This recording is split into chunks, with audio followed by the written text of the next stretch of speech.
Sourate 20. Taha. Au nom de Dieu, le tout miséricordieux, le très miséricordieux. Taha. Nous ne t'avons pas révélé le Coran pour te causer la moindre difficulté, seulement pour rappeler les révérencieux. Une révélation du Créateur de la terre et des hauts cieux, le tout miséricordieux. Il a assumé toute l'autorité. À lui appartient tout dans les cieux et la terre, et tout ce qu'il y a entre eux, et tout ce qu'il y a sous le sous-sol.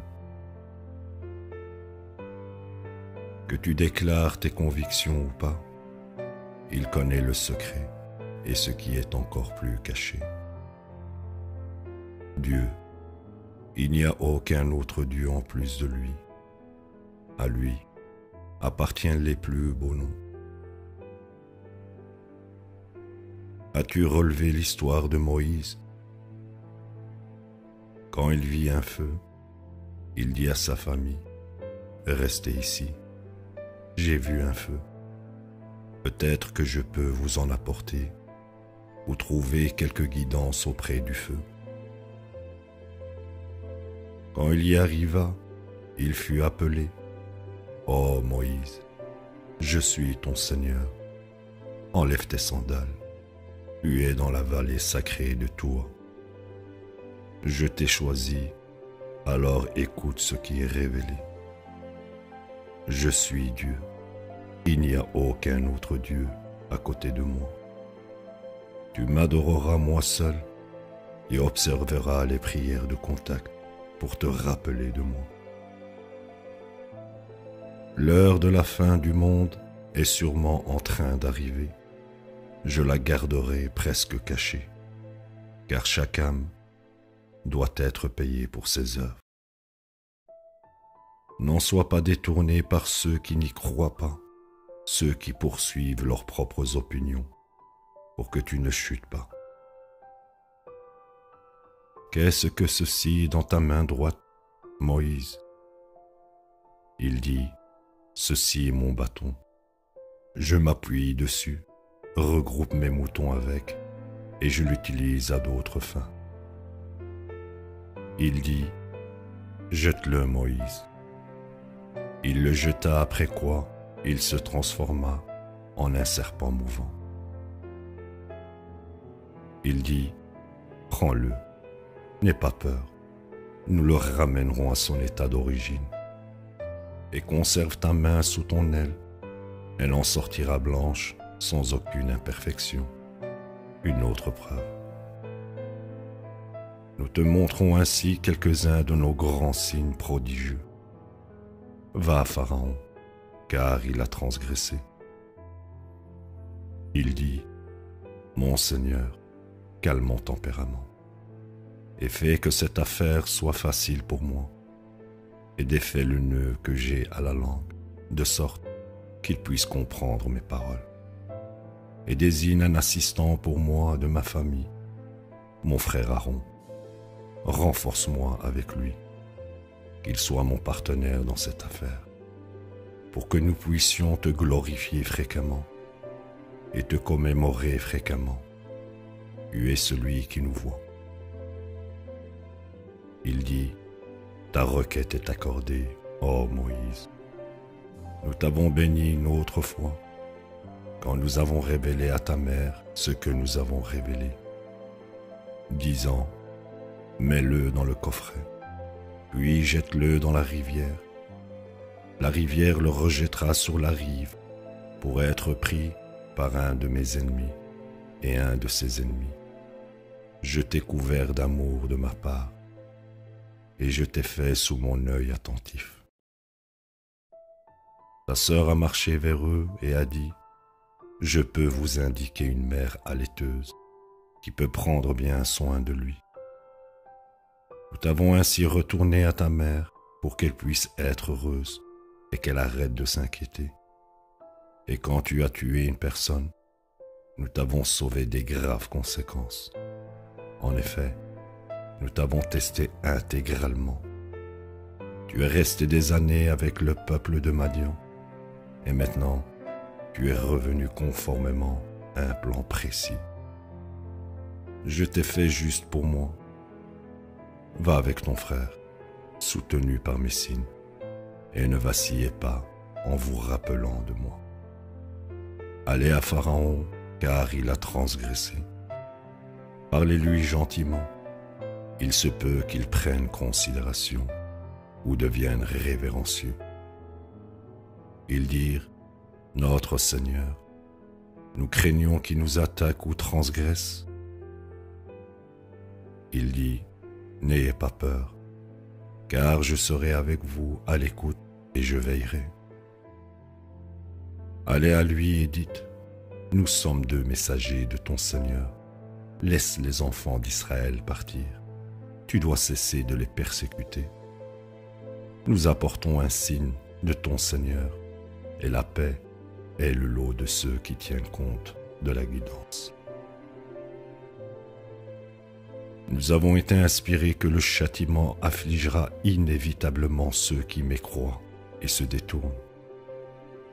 Il dit, « Qui est votre Seigneur, ô Moïse ?» Il dit, « Notre Seigneur est celui qui a accordé à toute chose son existence et sa guidance. » Il dit, « Et qu'en est-il des générations passées ?» Il dit, « Le savoir à ce sujet est avec mon Seigneur dans un enregistrement. Mon Seigneur ne fait jamais d'erreur, et il n'oublie jamais non plus. Il est celui qui a fait la terre habitable pour vous, et l'a pavée de routes pour vous. Et il a fait descendre l'eau du ciel, avec laquelle nous produisons beaucoup de plantes de différentes sortes.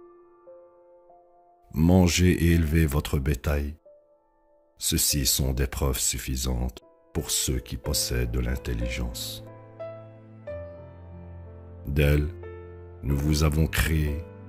En elle, nous vous retournons. Et d'elle, nous vous sortons une fois encore. Nous lui avons montré toutes nos preuves, mais il mécrut et refusa. Il dit, « Es-tu venu ici pour nous faire sortir de notre terre avec ta magie, ô Moïse? Nous te montrerons sûrement une magie similaire, donc fixe un rendez-vous que ni nous ni toi ne violerons dans un lieu neutre. » Il dit, « Votre rendez-vous sera le jour des festivités. Rencontrons-nous tous dans la matinée. » Pharaon convoqua ses forces, puis y vint. Moïse leur dit, « Malheur à vous. Fabriquez-vous des mensonges pour combattre Dieu et ainsi encourir son châtiment. De tels fabricateurs échoueront sûrement. » Ils se disputèrent alors qu'ils s'entretenaient en privé. Ils dirent, « Ces deux-là ne sont rien de plus que des magiciens qui souhaitent vous faire sortir de votre terre avec leur magie et détruire votre mode de vie idéal. Mettons-nous d'accord sur un plan et faisons leur face comme un front commun. Le gagnant aujourd'hui aura le dessus. » Ils dirent, « Ô Moïse, soit tu jettes, soit nous serons les premiers à jeter. » Il dit, « Vous jetez. » Après quoi leurs cordes et leurs bâtons lui apparurent à cause de leur magie, comme si elles étaient en train de se mouvoir. Moïse nourrit de la crainte. Nous avons dit, « N'aie aucune crainte, tu l'emporteras. Jette ce que tu tiens dans ta main droite, et il avalera ce qu'ils ont fabriqué. Ce qu'ils ont fabriqué n'est rien de plus qu'un tour de magicien. L'œuvre d'un magicien ne réussira pas. » Les magiciens tombèrent prosternés, disant, « Nous croyons au Seigneur d'Aaron et Moïse. » Il dit, « Avez-vous cru en lui sans ma permission? Il doit être votre chef, celui qui vous a enseigné la magie. Je trancherai sûrement vos mains et vos pieds aux côtés opposés. Je vous crucifierai sur des troncs de palmiers. Vous verrez qui de nous peut infliger le pire châtiment et qui survit à qui. Ils dirent, nous ne te préférons pas aux preuves claires qui sont venues à nous et à celui qui nous a créés. Donc, prononce tout jugement que tu souhaites prononcer. Tu ne peux gouverner que dans cette basse vie. Nous avons cru en notre Seigneur pour qu'il puisse nous pardonner nos péchés et la magie que tu nous as forcés à pratiquer. Dieu est de loin meilleur et éternel. Quiconque vient à son Seigneur coupable encourra l'enfer, où il ne meurt jamais, ni ne reste en vie. Quant à ceux qui viennent à lui en croyant, qui ont mené une vie droite, ils atteignent les plus hauts rangs. Les jardins d'Éden sous lesquels coulent des rivières seront leur demeure pour toujours. Telle est la récompense pour ceux qui se purifient. Nous avons inspiré à Moïse, emmène mes serviteurs, effraie-leur un passage sec à travers la mer. Tu ne craindras pas d'être rattrapé, et tu ne t'inquiéteras pas non plus. Pharaon les poursuivit avec ses troupes, mais la mer les emporta, comme elle était destinée à les emporter. Ainsi, Pharaon fourvoya son peuple, il ne l'a pas guidé. Ô enfants d'Israël, nous vous avons délivrés de votre ennemi, convoqués sur le flanc droit du mont Sinaï, et nous avons fait descendre sur vous la manne et l'écaille. Mangez des bonnes choses dont nous vous avons pourvu, et ne transgressez pas, pour que vous n'encouriez pas mon courroux. Quiconque encourt mon courroux a sombré. Je suis sûrement pardonnant pour ceux qui se répandent, croient, mènent une vie droite et restent guidés avec constance. Pourquoi as-tu quitté précipitamment ton peuple, ô Moïse? Il dit, ils sont juste derrière moi. Je me suis précipité vers toi, mon Seigneur, pour que tu puisses être satisfait. Il dit, nous avons mis à l'épreuve ton peuple après que tu sois parti, mais le Samarien les a fourvoyés. Moïse retourna vers son peuple en colère et déçu, disant, ô mon peuple, votre Seigneur ne vous a-t-il pas promis une belle promesse? Ne pouviez-vous pas attendre? Vouliez-vous encourir le courroux de votre Seigneur? Est-ce pour cela que vous avez rompu votre accord avec moi? Ils dirent, nous n'avons pas fait exprès de rompre notre accord avec toi, mais nous étions lourdement chargés de bijoux, et nous avons décidé d'y jeter nos charges. C'est ce que le Samarien a suggéré. Il leur fabriqua un veau sculpté, doté d'un timbre de veau. Ils dirent, ceci est votre Dieu et le Dieu de Moïse. Ainsi il l'oublia. Ne pouvait-il pas voir qu'il ne leur répondait pas et ne possédait aucun pouvoir pour leur nuire ou leur être bénéfique? Et Aaron leur avait dit, ô mon peuple, ceci est un test pour vous. Votre seul Seigneur est le tout miséricordieux. Alors suivez-moi et obéissez à mes ordres. Ils dirent, nous continuerons à l'adorer jusqu'à ce que Moïse revienne. Moïse dit, ô Aaron, qu'est-ce qui t'a empêché, quand tu les as vus s'égarer, de suivre mes ordres? Est-ce que tu t'es rebellé contre moi? Il dit, ô fils de ma mère, ne me tire pas par la barbe et la tête. Je craignais que tu dises, tu as divisé les enfants d'Israël et désobéi à mes ordres. Il dit, qu'est-ce qui ne va pas avec toi, ô Samarien? Il dit, J'ai vu ce qu'ils ne pouvaient pas voir. J'ai ramassé une poignée de poussière du lieu où le messager se tenait debout et l'ai utilisée pour la mélanger au veau d'or. C'est ce que mon esprit m'a inspiré de faire. Il dit, alors va-t'en, et de toute ta vie ne t'approche même pas. Tu as un rendez-vous pour ton dernier jugement, auquel tu ne peux jamais échapper. Regarde ton Dieu que tu adorais. Nous le brûlerons et le jetterons à la mer pour qu'il y reste pour toujours. Votre seul Dieu est Dieu, celui à côté de qui il n'y a aucun autre Dieu. Son savoir embrasse toutes choses. Nous te narrons ainsi quelques nouvelles des générations passées. Nous t'avons révélé un message de notre part.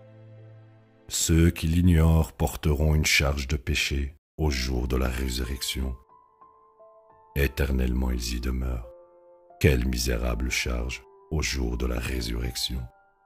C'est le jour où on soufflera dans le corps et nous convoquerons les coupables, ce jour-là, bleu. Chuchotant entre eux, ils diront « Vous n'êtes pas restés plus de 10 jours dans la première vie. » Nous sommes pleinement conscients de leurs paroles. Le plus précis parmi eux dira « Vous n'êtes pas restés plus d'un jour. » Ils te questionnent au sujet des montagnes. Dis « Mon Seigneur les balayera. » Il ne laissera plus qu'une terre plate et désolée. Pas même la plus petite colline, vous n'y verrez, ni de creux. Ce jour-là, tout le monde suivra l'appelant, sans la moindre déviation. Tous les bruits seront tus devant le tout miséricordieux. Vous n'entendrez rien que des chuchotements. Ce jour-là, l'intercession sera inutile, excepté pour ceux permis par le tout miséricordieux et dont les paroles se conforment à sa volonté. Il connaît leur passé et leur futur, tandis que personne n'embrasse son savoir. Tous les visages se soumettront au vivant, à l'Éternel, et ceux qui seront chargés par leur transgression échoueront. Quant à ceux qui auront œuvré à la droiture tout en croyant, ils n'auront aucune crainte d'injustice ou d'adversité. Nous l'avons ainsi révélé, un Coran arabe, et nous y avons cité toutes sortes de prophéties pour qu'ils puissent être sauvés ou que cela puisse les faire prendre considération. Le plus exalté est Dieu, le seul vrai roi. Ne te hâte pas de réciter le Coran avant qu'il ne te soit révélé et dis « Mon Seigneur, augmente mon savoir. » Nous avons testé Adam dans le passé, mais il l'oublia et nous l'avons trouvé indécis. Rappelle-toi que nous avons dit aux anges « Tombez prosternés devant Adam. » Ils tombèrent prosternés, excepté Satan. Il refusa. Nous avons alors dit « Ô Adam, voici un ennemi à toi et ta femme. Ne le laissez pas vous chasser du paradis, pour que tu ne deviennes pas misérable. Tu es assuré de ne jamais y connaître la faim, ni de devenir sans abri. Et tu n'y auras pas soif, et tu n'y souffriras d'aucune chaleur non plus. » Mais le diable lui murmura, « Ô Adam, laisse-moi te montrer l'arbre de l'éternité et de la royauté sans fin. » Ils en mangèrent, après quoi leurs corps leur devinrent visibles, et ils essayèrent de se couvrir avec les feuilles du paradis. Adam ainsi désobéit à son Seigneur et chuta. Par la suite, son Seigneur l'a choisi, l'a racheté et l'a guidé. Il dit, « Descendez de là, vous tous, vous êtes ennemis les uns les autres. Quand la guidance vient à vous de ma part, quiconque suit ma guidance ne s'égarera pas et ne souffrira d'aucune misère. » Quant à celui qui ignore mon message, il aura une vie misérable, et nous le ressusciterons au jour de la résurrection aveugle. Il dira, « Mon Seigneur, pourquoi m'as-tu convoqué aveugle alors que j'étais un voyant ?» Il dira, « Parce que tu as oublié nos révélations quand elles sont venues à toi. Tu es maintenant oublié. » Nous rétribuons ainsi ceux qui transgressent et refusent de croire aux révélations de leur Seigneur. Le châtiment dans l'au-delà est de loin pire et éternel. Ne leur vient-il jamais à l'esprit combien de générations précédentes nous avons anéantis? Ils marchent actuellement dans les maisons de ceux d'avant eux. Ceux-ci sont des signes pour ceux qui possèdent de l'intelligence. Si ce n'était le plan prédéterminé de ton Seigneur, ils auraient été jugés immédiatement. Donc, sois patient face à leurs paroles et loue et glorifie ton Seigneur avant le lever du soleil et avant le coucher du soleil. Et durant la nuit, glorifie-le ainsi qu'aux deux extrémités du jour pour que tu puisses être heureux. Ne convoite pas ce dont nous avons comblé d'autres gens. Tels sont les ornements temporaires de cette vie, au moyen desquels nous les mettons à l'épreuve. Ce que ton Seigneur te pourvoit est de loin meilleur et éternel. Tu enjoindras à ta famille d'observer les prières de contact et persévéreras avec constance à le faire. Nous te demandons aucune provision. Nous sommes ceux qui pourvoient à tes besoins. L'ultime triomphe appartient aux justes. Ils ont dit, s'il pouvait seulement nous montrer un miracle venant de son Seigneur. N'ont-ils pas reçu suffisamment de miracles avec les messagers précédents? Si nous les avions anéantis avant ceci, ils auraient dit, notre Seigneur, si tu nous avais envoyé un messager, nous aurions suivi tes révélations et aurions évité cette honte et cette humiliation. Dis, chacun de nous attend, donc attendez. Vous découvrirez sûrement qui sont sur le bon chemin et qui sont vraiment guidés.